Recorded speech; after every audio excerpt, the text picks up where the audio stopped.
Hello everyone. Thanks a lot for being here today. For us, as we were coming out of the hotel today this morning, and there was quite a bit of traffic, what I heard from our partners here at Channel IT was that a lot of people in Greece prefer afternoon sessions or afternoon seminars. Is that true? Just because of the traffic conditions? There's a lot of traffic in the morning usually. Is that true? No? All right. So glad to be here. My name is Ram, and this is actually my second time in Greece, in your beautiful country. I was here last year, and I didn't really get to spend a lot of time. I was here for just a day and a half. We were here for a seminar, and we had to go back. But thankfully, this time around, we are here for 3 to 4 days. So hopefully, I would get some time to explore your country. That's what I plan to do. And I'm the sort of person who doesn't really want to go to all the touristy places, but whenever I go to a new country, I would like to walk the streets and really immerse myself in the culture. So glad to be here, and thank you to everyone here for being here today. Thank you so much. So my topic, as you can see on the slide right here, it's integrating risk management with identity and access management and SIEM for stronger security. Now, at the outset, I would like to point your eyes to the keyword over there, risk management. Because that is what it is all ultimately about. It is all about risk. It's simple economics. You have these scarce resources. These resources could be technology, it could be people, it could be the processes you have, but how best do you actually deploy these resources? Of course, money, right? How do you deploy all of these to get the best out of it, to get the best ROI? Ultimately, you want to create that ROI and the business impact for your organizations.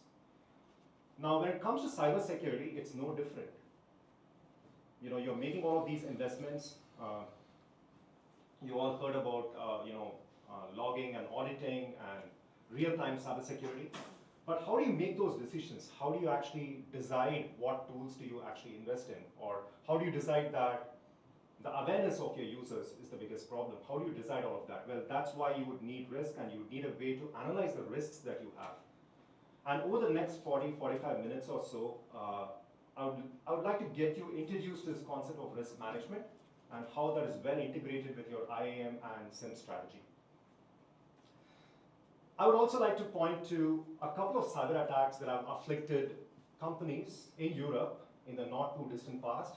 In fact, this first example is something that just happened 2 weeks ago, 19th of September 2025 to be exact, where you have Collins Aerospace, and they are a subsidiary of RTX, which is a major American company. They provide IT systems for airports and airlines in Europe specifically. And we had a case where the Brussels airport, the Berlin airport, Heathrow, and so on were affected. As many as 270 flights were grounded or cancelled. There were long queues and so on. And this happened just 2 weeks back.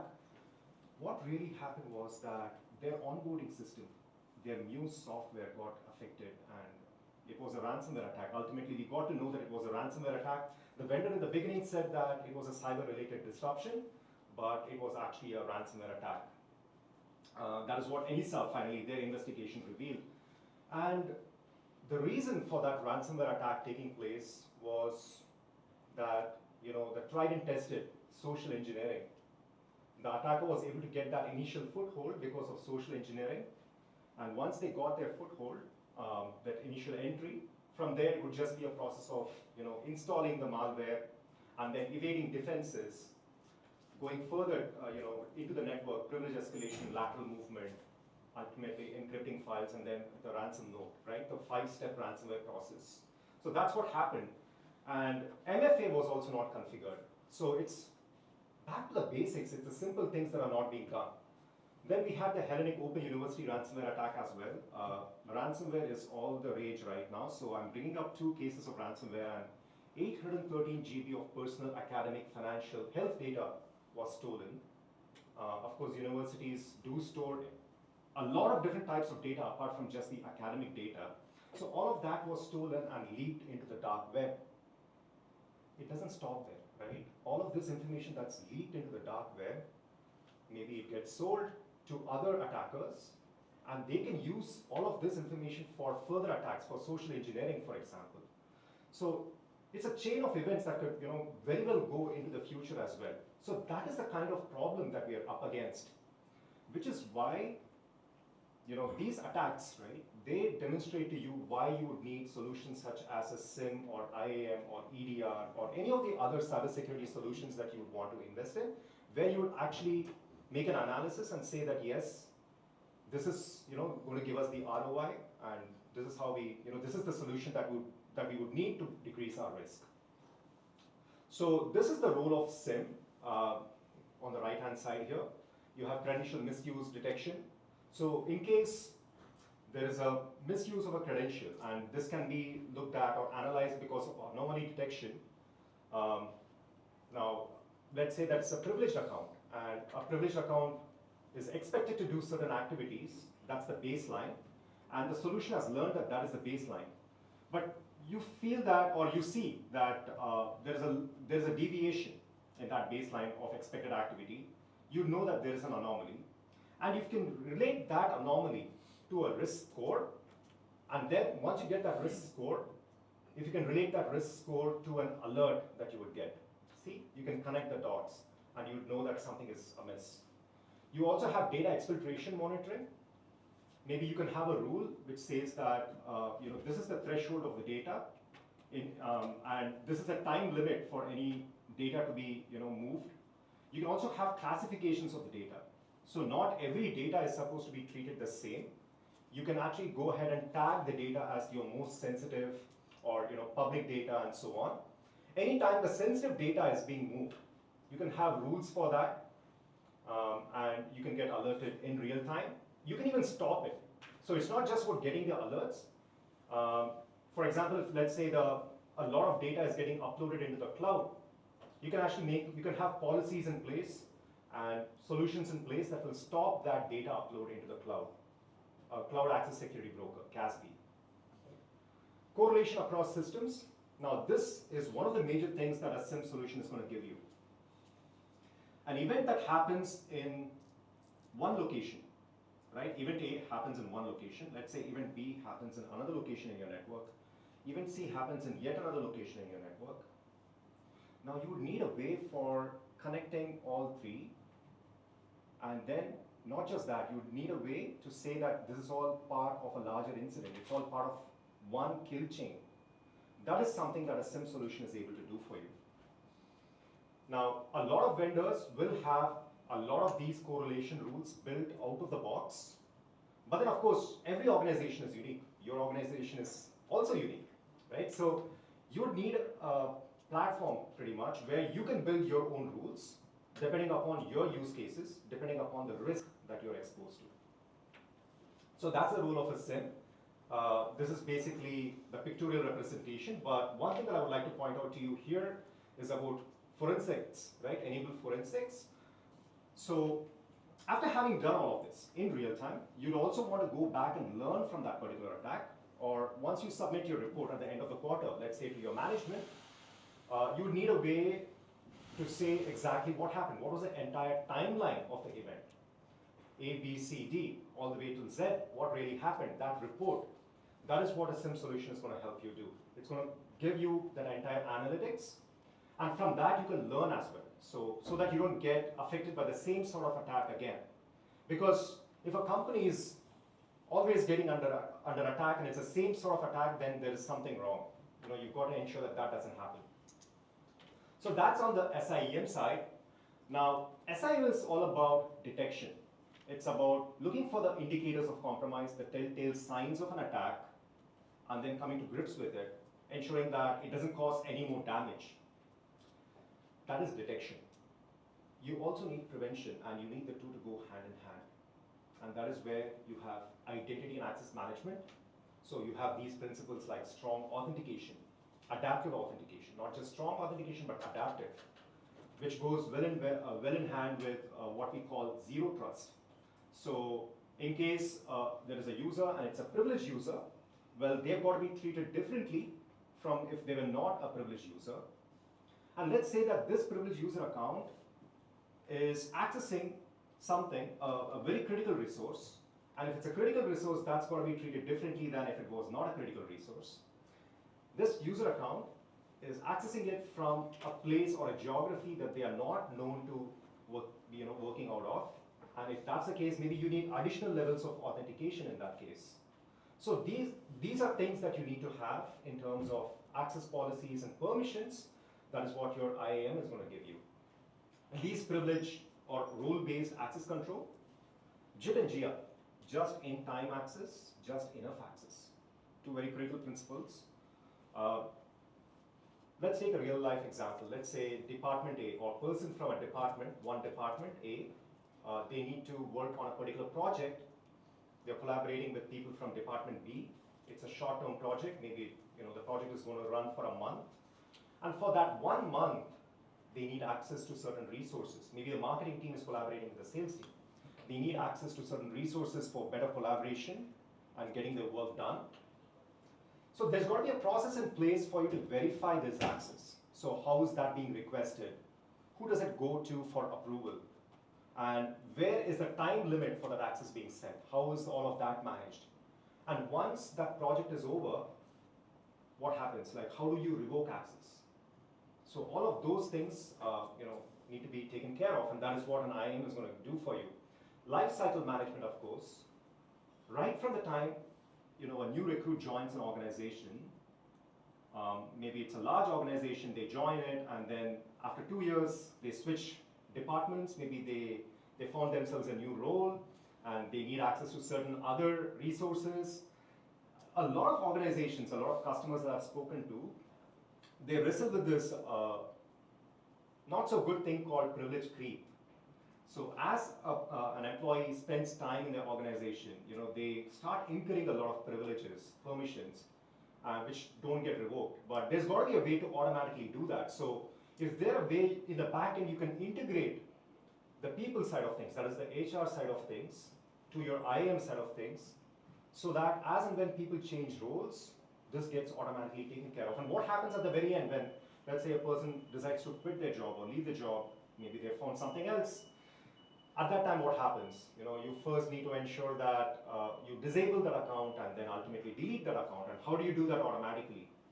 These are things that you need to do. And of course, like I said, an IAM system and SIM system, prevention and detection, need to work in tandem, need to work hand in hand together. This is where we come to the topic of risk management. So all of these technologies are great, but what is the starting point? How do you take the decision that, yes, as a company, you need an IAM or you need a SIM? It is not just because you feel that that is what everyone else is doing, and you just go and invest your hard-earned money or the company's money into these solutions. No, you need to understand what your company is actually up against, and that is why you need to ask these two questions. Back to 101, right? Economics. Given your limited resources, are you confident that your initiatives are addressing the largest security risks to your organization? Question number one. And a lot of people will probably answer yes to this question because it is a natural thing to do. People feel that, yes, they are doing the right investments, they are using the money optimally and all of that. But then if you ask a secondary question, that's when people start thinking, how do you demonstrate that your initiatives are addressing the largest security risks to your organization's assets? This is where a little bit of challenge can probably happen.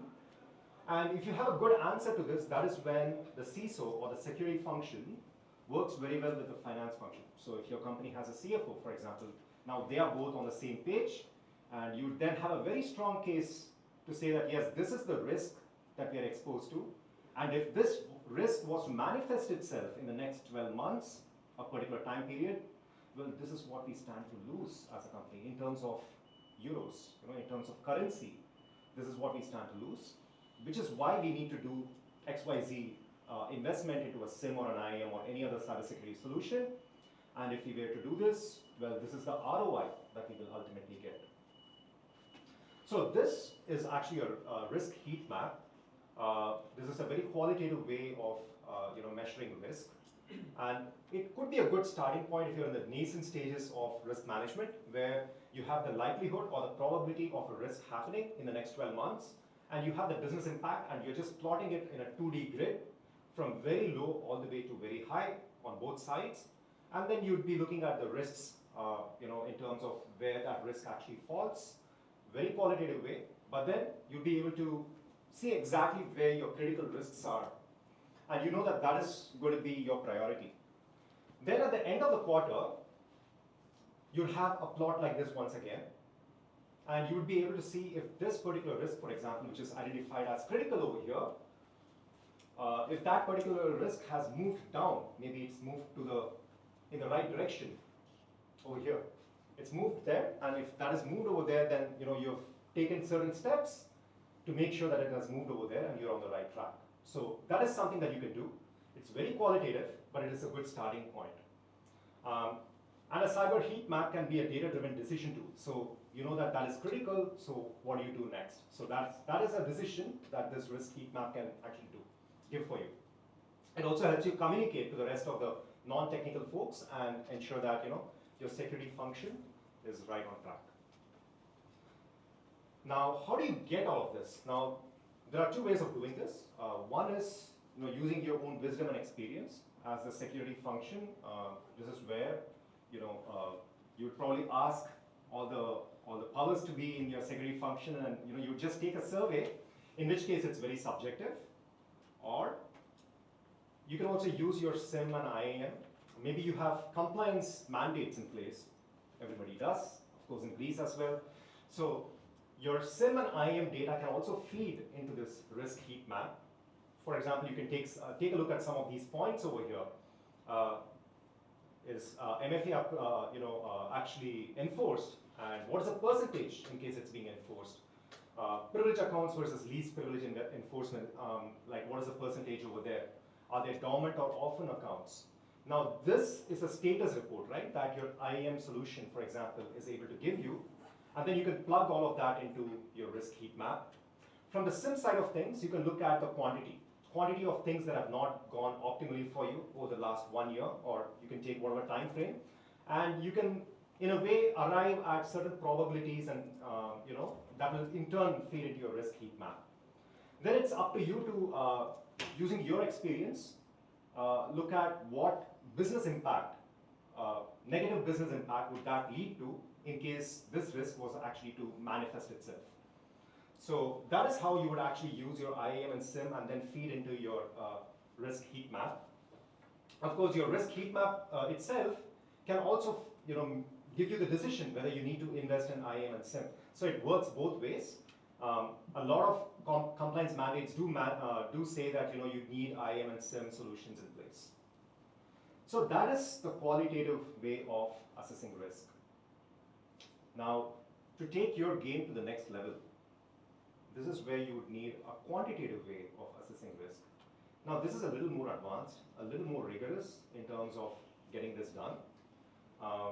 There are different ways of quantifying risk, but FAIR is very popularly used, factor analysis of information risk.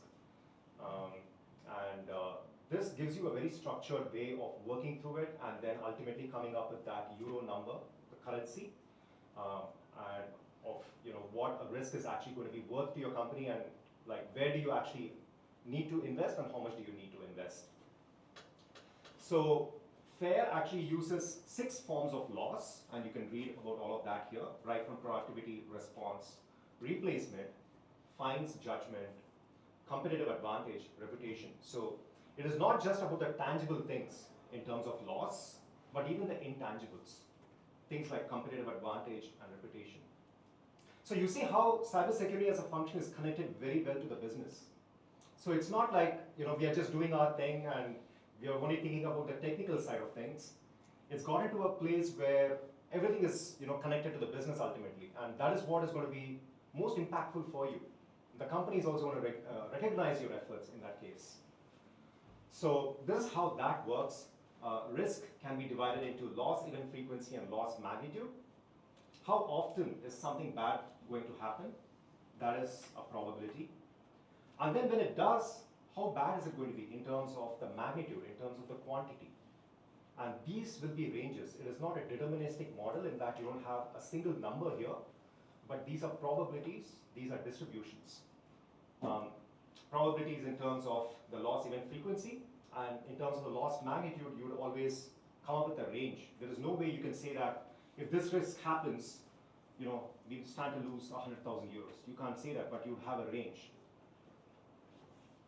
So we introduced the notion of probability, and then you have, of course, you have loss frequency and loss magnitude, and within that, when it comes to loss frequency, you have threat event frequency and vulnerability, and under loss magnitude, you have the primary loss, the secondary loss, and you can see all of this.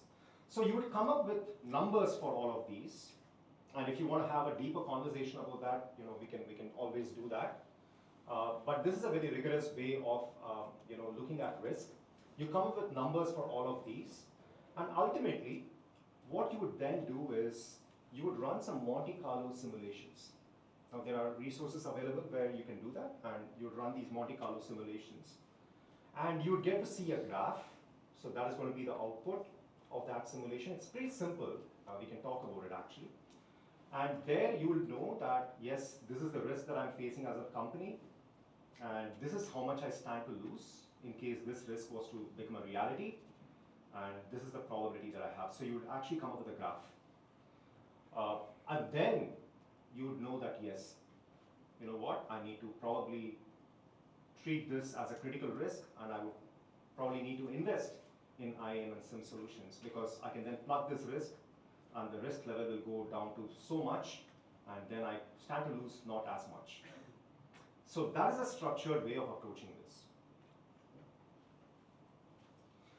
Now taking a step back, so that is how you would actually make a decision about what cybersecurity tools to invest in.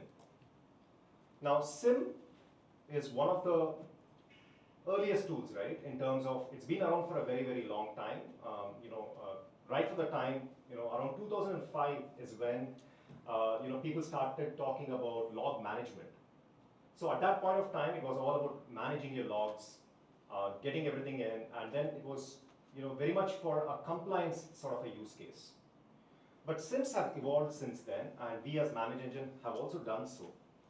So as that happened, as cybersecurity became more of a thing in the real world, SIEM solutions also evolved, and it started getting a whole lot of different features.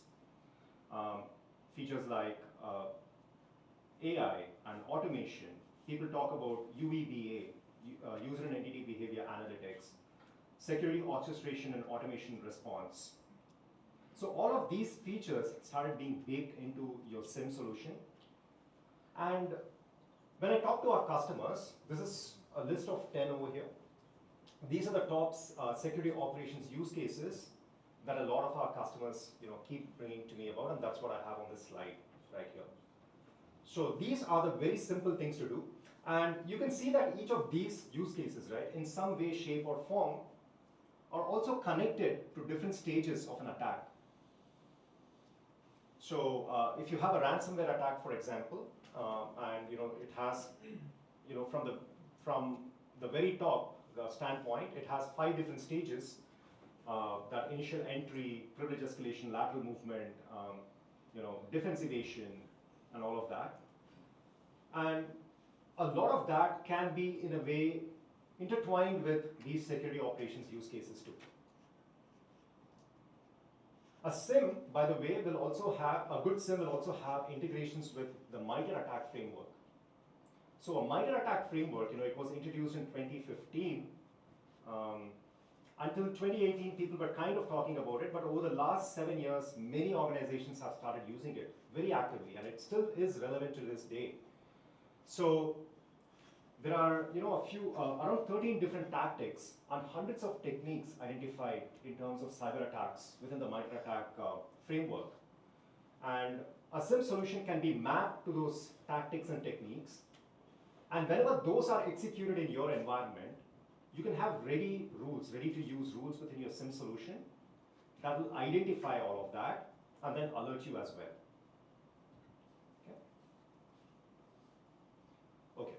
So now I'm going to talk a little bit about the visionary things, and AI is what everybody is talking about right now.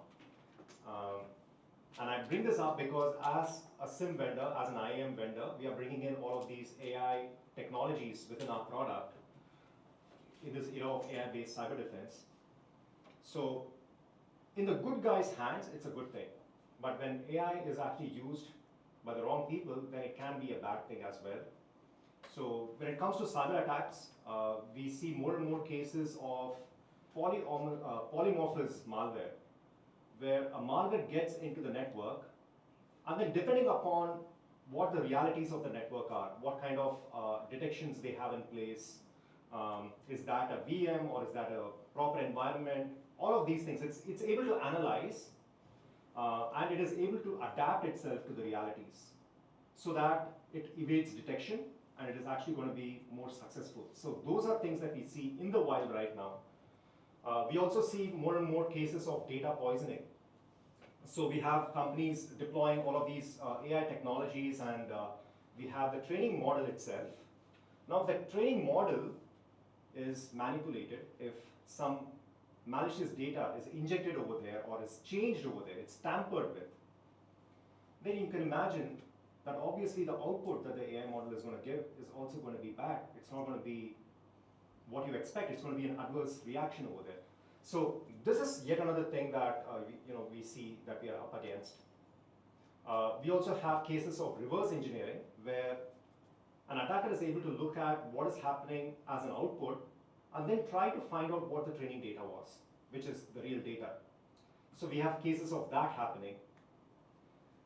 Last but not the least, but something which we probably see a lot is that initial attack vector, your phishing emails. So gone are the days where you could just look at a phishing email and you can say that, you know what, this is a phishing email. No, it doesn't work that way because spelling mistakes are a thing of the past, grammatical mistakes are a thing of the past. So we have all of these tools that even script kiddies or people who are not so experienced in cyber attacks can deploy these tools and actually wage war against organizations. Which is why, as cyber defenders, we also need AI, and we need to use it for all the right reasons. And these are some of the things that ManageEngine is either currently working on or we have in our roadmap, which is what I have over here. And it's our goal to build it as a platform where all of this kind of comes together to provide the best security that we can. So here are some of the things that we are currently working on or we already currently have. One thing that I would like to point out to you is this piece about proactive threat hunting, where you can imagine that, how does threat hunting work? You need to start with a hypothesis. And you then go and test if that threat-based hypothesis is true or not. This is where you would have AI agent, going into your network, burrowing deep into your network, and then it's going to look for certain, hypothesis and see if that hypothesis is true. So you would feed in the hypothesis, and the AI agent can go and do its job for you. It can also predict attacker activity. So given the current conditions, the current status of your network, are we able to visually predict an attacker's activity? So this is before the fact. So it's very much predictive. On the right, you have a few things in terms of detection. Attack path visualization. So let's say an attack has actually happened, it's taken place. Is there a way that you can use AI to map out the steps, the different steps of the attack? How did it actually take place, which then can fuel your own learning and ensure that you don't face that sort of a situation again. UEB, of course, this is more machine learning rather than AI, where you're looking at anomalies, time, count, and pattern anomalies. So you have baseline activities for every user and entity in the network, and then you're actively watching if that baseline is exceeded or not. A very simple use case, a user logs in between 9 and 10 a.m. every day, but then they log in at 12 midnight. That's a time anomaly. In terms of count anomaly, let's say that a particular sensitive file server, between 12 and 1 p.m. every day, it has 100 activities or 100 file transfers being done. But on one fine day, there is as much as 400 such activities being done. That's an anomaly too.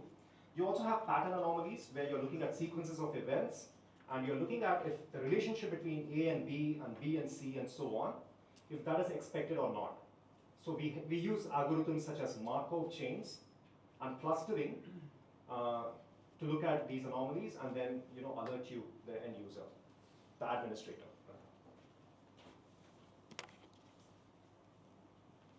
Reactive AI for remediation, of course, at the very end, right? So detection, prioritization, investigation, response, remediation. The entire workflow for a security analyst, everything needs to be taken care of. So remediation is that part. And you can think about, you can see some of the things that we as a company are also thinking about over here.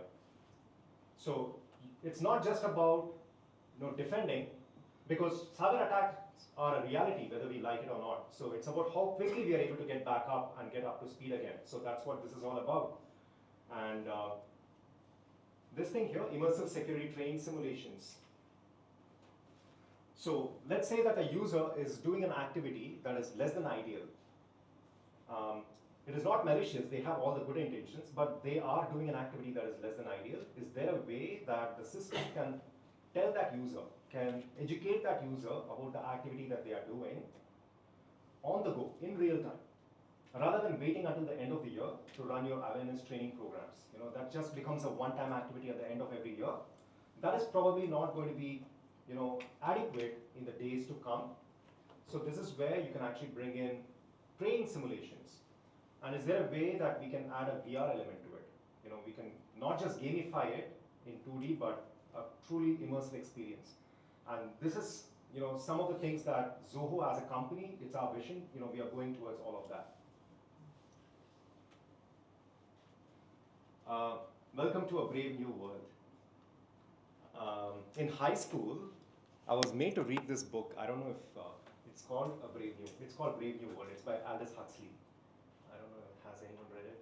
No. Have you seen the movie called Demolition Man? Movie from the 90s. Yeah? Oh wow, so people have seen the movie. Sylvester Stallone, okay. So, so that was a brave new world, right? So things about what is going to happen in the future. So you can think about this, right? In the future, where is AI really going to take us? If you do it right, then it's probably going to work out in our favor. Imagine a future where every employee has a data assistant at their disposal, which is going to guide them through all the activities. Let's say a new employee joins a company and they have certain onboarding processes to take care of, HR issues or HR processes or administrative processes, in terms of getting their machine and so on. So can an AI agent be used to really smoothen and seamlessly integrate different things that they do? This is the kind of future that we are going towards. And what we saw in Demolition Man, for example, I mean, we also had cases in that same movie. We had a rebel group, right, which was kind of living underground. I don't know. So let's see. Let's hope that it's all going to work out for the best. So when it comes to identity and access management, as a company, we think about it as an identity fabric where different elements of IAM, we have all of these different elements, right? We want to think about it as a platform. So not just keywords that all work separately from one another, but that can all integrate with one another and truly provide an identity fabric for you. So that is our vision. We do quite a few of these things already, but it is our challenge as well, and this is something that we're working on, to bring all of this as a true fabric. That is a challenge for us, and that is what we are working towards. So this is on the identity and access management side. And when it comes to SIEM, well, in any network, you have these, right? You have identities, endpoints, you have the network itself, data, applications, your cloud infrastructure. And all of these are going to give you events, logs, metrics, traces, and telemetry. These are things that get produced at the lower level, right? So events and logs get produced, then you'd be able to analyze them. And that is what ManageEngine solutions traditionally, that is what it would do. Or any vendor for that matter, that is what you would have. You have an identity security module, you have endpoint security solutions, and so on. and they would all work in their own way, and they would give you these capabilities, for example. Role-based access control, anti-ransomware, next generation antivirus, all of this, SIM, UEBA, ITDR, and so on. Keywords. But as a cybersecurity industry, what has happened is there are so many overlaps. Like, we found that all of these are together, and we can't really think, for example, of DLP without thinking of CASB and vice versa. So over time, we saw as a company that we can't really think of these as separate blocks. They're all coming together. Which is why on the SIM side, we are also coming up with a unified security platform or a security analytics automation platform, which will bring all of this together on the, as a single platform, and it can also be extensible. So an organization, for example, depending upon their particular use case or their risks that they are exposed to, can build certain functionalities within the platform so that it can become extensible. It is not just what is available out of the box. And then on top of that, as Zoho, the parent company of ManageEngine, if you can apply these like embedded AI, orchestration, the marketplace, unified analytics, all of these capabilities, then instead of just getting solutions, we can start thinking about outcomes such as cyber resilience, threat hunting, GRC, zero trust, and so on. So that is how we are trying to become more of a platform and trying to have a good say within the world of cybersecurity. And of course, at the end of the day, we want to provide more value to the customers as well. So yes, that is pretty much what I wanted to cover today.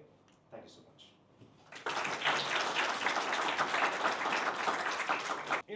Ram has covered most of the things, the heavy lifting part about the challenges. He gave great information about the cybersecurity, SIM, IAM, so on and so forth. And Mr. Dimitris has talked about the ManageEngine solution, what he is using. But I am directly going inside the solution. I'm going to talk about the product and the features so that you all can know that this is where we stand at this moment. So with all that said, just an agenda that I'm going to talk about. And I just would like to go over the terminology identity. So what is an identity in the organization? And by the way, ladies and gentlemen, I want the session to be interactive. So if you're not asking questions, I'm going to be asking you some questions. So hope it's okay with you all. Yes? Great, thank you. Right, to start with an identity, everything that you have in your organization, some way or the other, considered to be as an identities, right? So the employees, your contractors, your applications, your services, everything that falls under the IT infrastructure, some way or the other, they are considered to be as the identities, right? And what in general identities would do, it'll go and request for something to the IT department. For example, you have a user and the user wants to have some permissions on the sensitive files and folders. The user will have to go raise it as a ticket, or he is going to call the technician and he's going to say, hey, this is what I wanted, and depending upon your company's policy, you would assign the right permissions, correct? So if you could look at this one right here, this is the identity ecosystem, and it works in this way. So you have identities, and they will ask for permissions, right? Permissions on the resources, to access the resources. It could be any third-party applications. It could be the sensitive files and folders that you have. It could be anything, right? These permissions needs to be so organized. And what is organizing the permissions? What is organizing the access? The security policies. This is where the access management comes into the picture. And if you're really doing it in the right way, like how it is supposed to be, there must be something governing that. That is what the governance is all about. So this is the structure of an IT ecosystem. So I'm not going to go much deeper into it because Ram has covered the most important things. When it comes to the attacks, right? So the attacks are pretty sophisticated these days, right? And they are more persistent, more distributed, and more targeted. How? How is this evolution has happened? Starting from scripts, the intruders used scripts to intrude a system. Let's say if I'm an intruder and I want to get some information in your organization, what would I do? I would execute a script, and that script is going to get the data, what I wanted, within your organization. For example, how many privileged users you have, how many privileged groups you have, so on and so forth, correct? Now, these days, these bad actors are not going to spend much of their time in getting the information, right? They are not spending time in writing a script or doing lots of code. AI is going to do the most important thing. So all they wanted to do is they want to identify the loopholes and execute what they wanted. This is of one type of an attack. You call it as an evasion attack. With the help of the evolution in AI, see how bad is this going to be. So basically, let's say you have a car. I would say Tesla. What is the best thing about Tesla? Tesla runs without a driver. Be it a Tesla or any car with a driver, it has to follow a pattern, correct? So what is the basic pattern? If you go see a red light on the traffic signal, the car is supposed to stop. Hope you all agree to it. Yes? Oh, good. Now, understanding that as a pattern, the bad actor is not going to break the security system of the car, but rather he is going to inject some malicious code on the traffic light. So the car is going to observe the signals which is given from the traffic light, and it's going to do something it is not supposed to do. For example, rather than stopping at the traffic light, it's going to take a 4x speed, and that's going to cost life. That is how the attacks are going to be if you're not so vigilant, if you're not so careful about the system what you have, if you are not going to be so conscious about what information you have in your organization, if you know what are all the loopholes that you have in your organization, this thing could be prevented. That's the bottom line of it, right? Ladies and gentlemen, I want you all to please take a close look at this email and tell me what's wrong. I want someone to answer this, and the best answer is going to get a gift. So what's wrong in the email? Please take a close look at it. Please. What's wrong in it? The letters are too small. So it's too small? Okay. I'll see what the best I can do.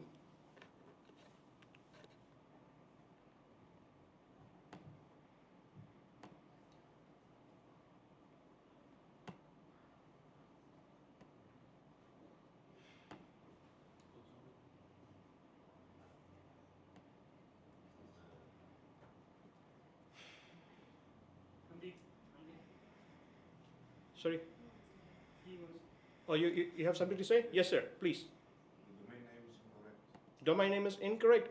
Great answer. First, I'm expecting something more than that. the first A and the second. Is it okay, or is this too small? Casting. Now it's very small. Okay, just bear with me for a second. Let me save this real quick.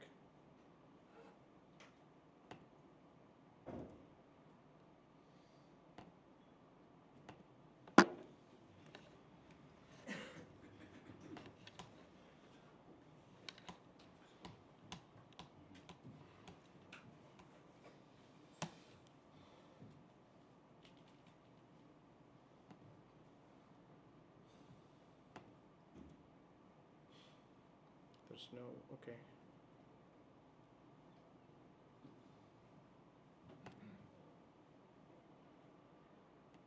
No, it's good. Magnify. Magnify. It's something that I'm not very used to it. Down to the right, I think. Oh, okay. There you go. I'm sorry. There. There you go. I hope it's clear. All right, so please take a close look at it and let me know what's wrong. The gentleman said there is a problem with the domain name. That's perfect. Yes, sir. They ask to fill a form to claim your offer. Suppose they know you, so why to fill the form? I don't see. Okay. Okay, all right. You're talking about the content of the email. Okay, that bit suspicious as well. Okay, yeah, agreed. What else? What else? They are sending the mail from a different domain. No. From a different domain name? It's two. No. Okay, all right. It says Adidas.com and up there discount.com. Discount.com. Okay, all right. That makes sense as well. Good. Good try. Yes, sir. The first A of the Adidas. Oh, you got it right. Yes. You got it right, and you deserve it. Thank you. Now, please can make a note of this. No, you got it right, sir. You got it right. Ladies and gentlemen, if you can look at right here, this one is not A. It's not A as in apple. It's alpha. It's not A, right? So that is exactly, so great answer. Thank you. By the way, you're the first person in my 1-year career for giving the exact answer that I wanted to hear. I think he meant the same thing. Yeah, He also was. Oh, really? Yeah. Okay, perhaps I missed it, sir. I apologize. Yeah. Okay. All right, so I think it's a great icebreaker right after great sessions from Mr. Dimitris and Ram. So it's a good icebreaker. So thank you so much. I'll just go get deeper into things what I supposed to say. All right, so Ram has explained about the SIEM tool that we have at ManageEngine, right? So the name of the tool is Log360. With the Log360, ladies and gentlemen, everything that you're looking at here are absolutely possible. The first thing what I want to mention here is ability to collect logs from heterogeneous log sources. For example, you may have different devices. You may have Windows infrastructure. In the Windows infrastructure, you might have a Linux device. You might have a device with a different operating system. You may have networking devices. You may have applications. You may have applications on cloud. You may even have a legacy application, right? A perfect SIM solution should be capable of getting logs from every single log sources that you have. Log360 is of one such tool which can get the data from any log sources that you have, as long as the log sources are capable of generating logs in a human readable format. If that's the case, you can configure anything. Now, there are some predefined manufacturers that are supported within the application. What if you have an IoT device or you have an OT device in your organization? Yes, Log360 will still be able to collect the data from those devices. The only thing what you have to do is that, ladies and gentlemen, you will have to create a custom log parser. By default, there is a parser available in the application to support all the default manufacturers. But if it is a custom log source, you have to create a custom log parser, which means the tool has the ability for creating your own log parser within the application, using which the tool can collect the data. That's the best part here. Now, to create a custom log parser, how difficult is that? Absolutely simple. You don't even need Mr. Joseph to be on the stage. I mean, to come into your organization. You can do everything all by yourself. Sorry, Joseph. So the point is that the user interface has the ability for doing everything and anything that you wanted to see. That's the best part here. Okay. So let me quickly take you inside my Log360 here.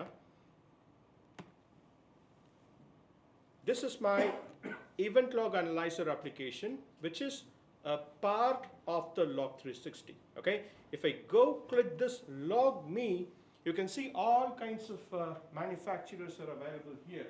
You see that networking devices are here, applications are here, and whatnot. Everything from where you wanted to get the logs are pretty much available right here. So this explains that the tool can get the data from every log source. Now, what's next? Once the log is collected, the tool has the reporting mechanism where the tool gives all the information with the predefined reports that are available within the application here. Right? So depending upon the manufacturer, if it is a networking device, see what kind of manufacturers are supported, so as the application, so as threats, vulnerabilities, so on and so forth. That's the best part here. Now, ladies and gentlemen, the most, yes, you have a question. What about custom applications? Custom applications, yes, of course, but it depends on what you wanted to monitor. What kind of information you would like to get it from Just those? the logs. Of course, yes. As long as it can generate logs, you can still be able to create it. You can configure that. Yeah. Okay. So, You need a special API to do that? sorry. You need something, a special API to do that, to connect the custom application to the... You need to have the API details. So once you configure the API details within the application, we should be able to get it.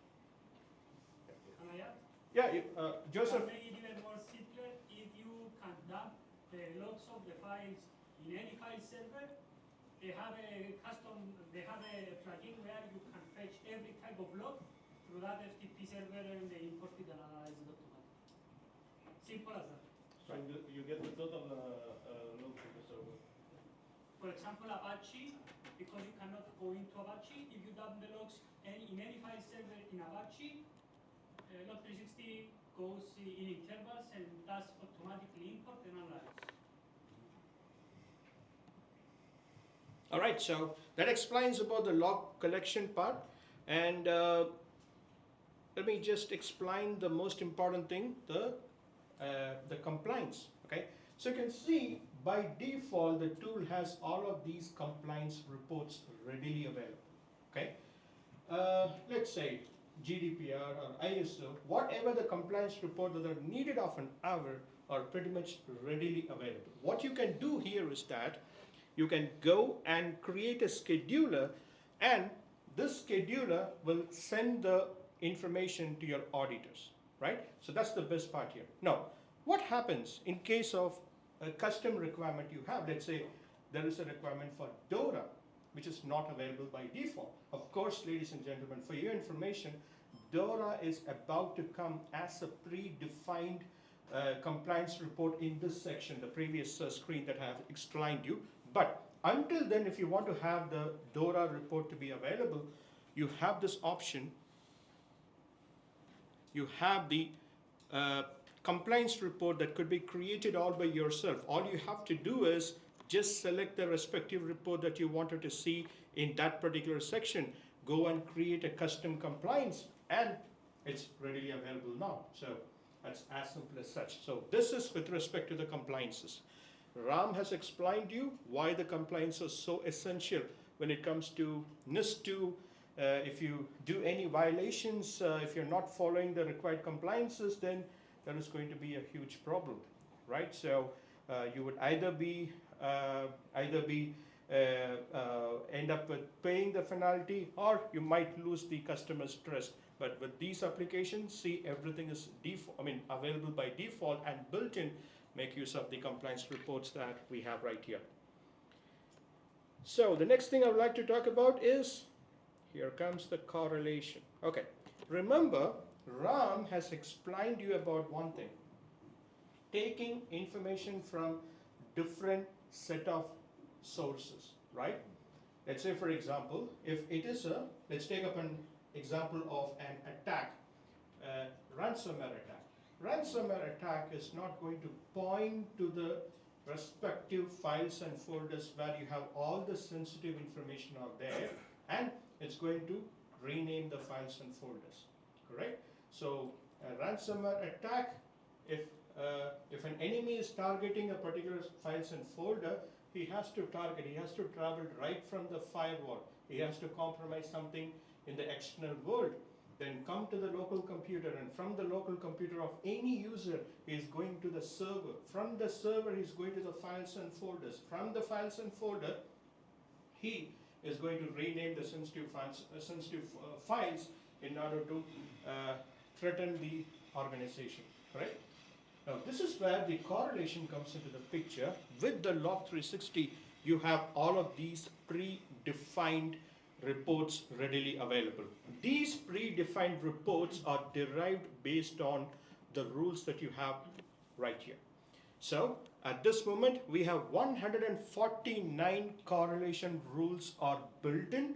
Ladies and gentlemen, if you could give me like a couple of months time, this is going to get increased to 1600.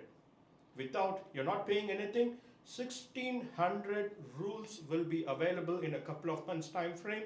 So please wait until then. But I don't want you to wait until then, okay? We have this option right here where you can build a correlation rule all by yourself. That's the best part here. We give you the ability for making any kind of customizations based on which this tool is going to detect the threat. For example, you see the workstation events are there, network device events are there, database events are there, right? So you just have to select the particular thing.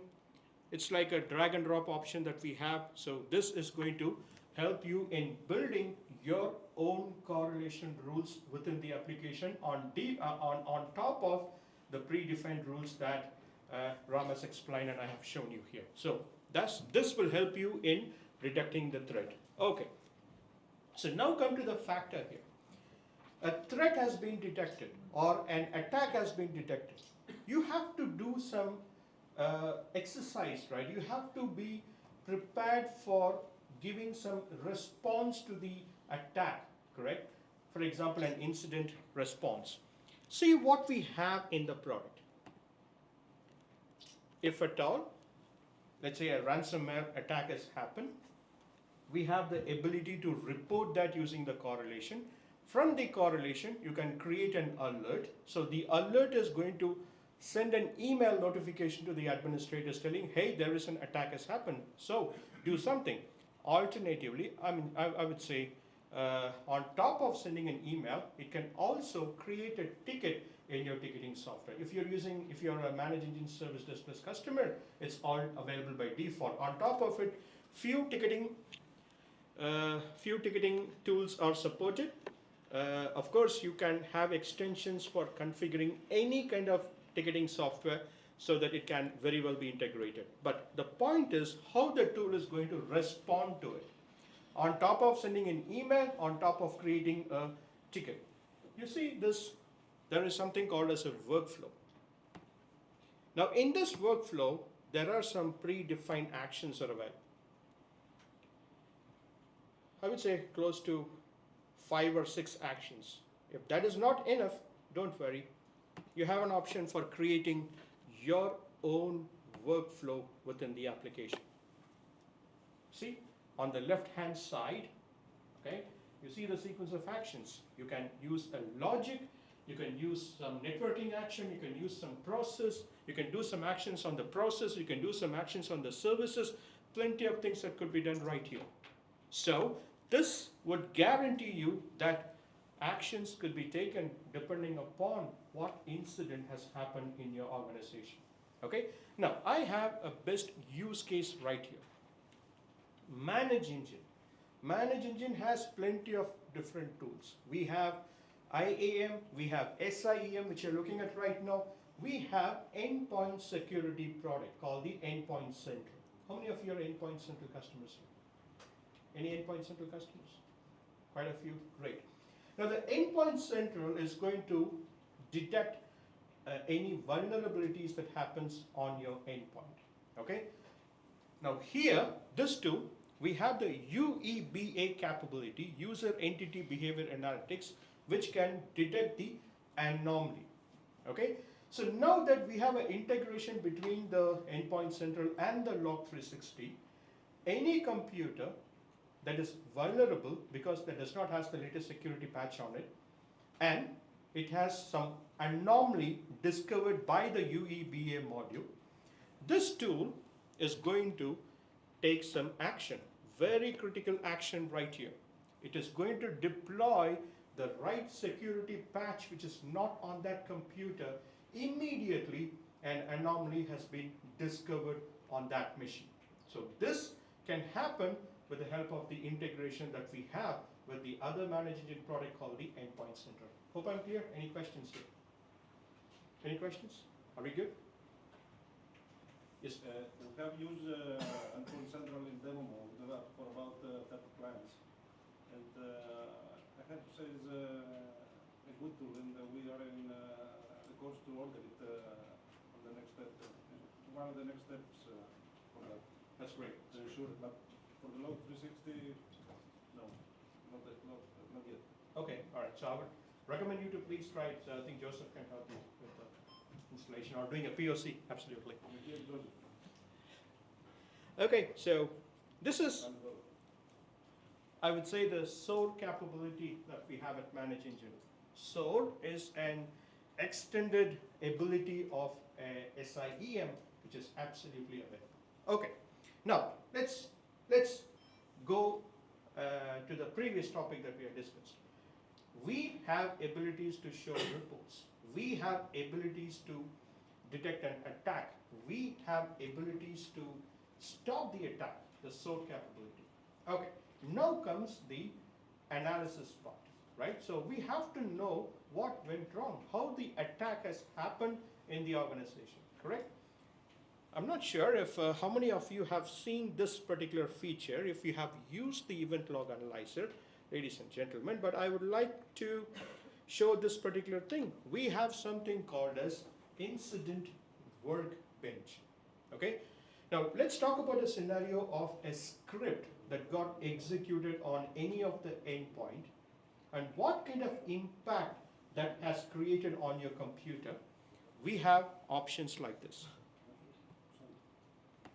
You have a process tracking which can track what are all the processes that particular script has created in your organization. Okay, so you could see the sequence right here, and you can also get the timeline. So for people from the SOC team, it's going to be highly beneficial because they are no longer going to break their head in getting or analyzing each and every logs that has been occurred in the event viewer. This is going to give you the complete picture without leaving anything. So the complete trace or the complete background of the incident could be analyzed right here. So this opens the door to understand from where the intruder has started and where it got ended. You have this information right here. On top of it, ladies and gentlemen, the particular user who could be a victim, right? Who could be a victim, but to get a complete history of what all the user has done in your organization, also with information about what are the properties of that user, you get it everything in one single page. So it is not going to spare anyone. If a user is considered to be as a person who did some malicious action, it's going to give all the actions done by that user, including a software deployment or uninstalling a service or anything. You have it right here, and the properties of that user is available here as well. So this is something that we have within the application. Demo instance, errors, please ignore. Okay, now you have one other interesting feature. We have threat sources. There are different threat sources that are available within the application, including Styx, Stacks, Aristotle, Constella, so on and so forth. And if at all your organization has approached any threats, this is going to give you a complete picture of from where the threat or what kind of threat it is all about. And you also see something like a reputation score, how vulnerable the threat is. You get a complete picture of that as well. All in one application, the event log analyzer.